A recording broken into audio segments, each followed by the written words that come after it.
जी अस्सलाम वालेकुम भाई। 1 लाख रियाल का जुर्माना, 20,000 रियाल का जुर्माना। जी 1 लाख रियाल का जुर्माना भी और 20,000 रियाल का जुर्माना भी, और साथ में डीपोर्ट। अगर गाड़ी हुई तो गाड़ी जब्त कर ली जाएगी, साथ में डीपोर्ट और 10 साल की पाबंदी होगी।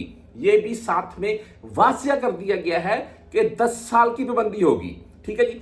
अच्छा, बात ऐसी है कि ये मामला सामने आता है सऊदी बकायदा मरूरिया आप वजारत दाखिला की तरफ से बोल रहे, ये डिटेल आती है। इसमें बेसिकली बताना मैं क्या चाहता हूँ, इसमें तमाम गैर मुल्कियों के लिए खास करके है जिनके खास करके परमिट वगैरह यानी कि इकामे वगैरह एक्सपायर हो चुके हैं, या हरूब उनके हैं कि या वीजा था ओवर स्टे हो गया है, या जिसे खरगोश वीजा बोलते हैं, उम्रे पर आए और भाग गए, या इन मामला की सूरत में। अच्छा, बात ऐसी है कि अगर आप इस वक्त मक्का में मौजूद हैं, मैं पहले विजिट वीजा और खरगोश वीजा वालों के मुताबिक थोड़ी डिटेल बता दूं। अगर आप मक्का में मौजूद हैं, विजिट वीजा के तौर पर ओवर स्टे है, या आपका बागी है स्टे, तब भी आप उम्रा के तौर पर मौजूद हैं, आपका ओवर स्टे या बागी है अभी भी, तब भी आप मक्का में मौजूद हैं, आपके ऊपर ये लागू होगा। आपके ऊपर 20,000 रियाल का फाइन है, और साथ में डीपोर्ट, और गाड़ी हुई तो जब्त, 10 साल की पाबंदी। ठीक है जी।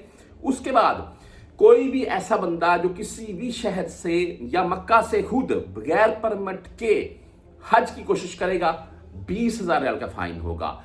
1 लाख रियाल का फाइन होगा उन तमाम बंदों के ऊपर। जैसे कि आप मिसाल को तो हम परदेसी हैं, भी रूम में 2 बंदे हैं, तीसरा बंदे का आ गया, यार इसको रख लें, ठीक है जी। वो क्या है भाई, उसका पता तो करना, इकामा है नहीं है, क्या है।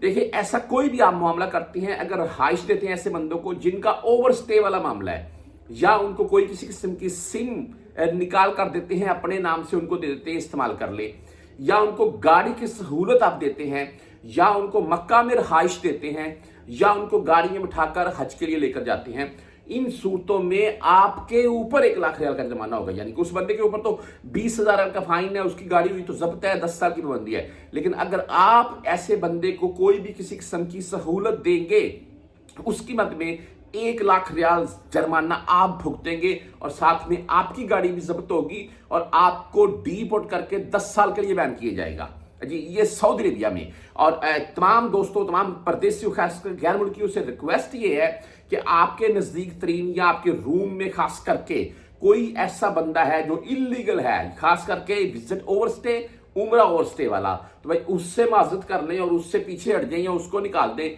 यही आपके लिए बेस्ट है।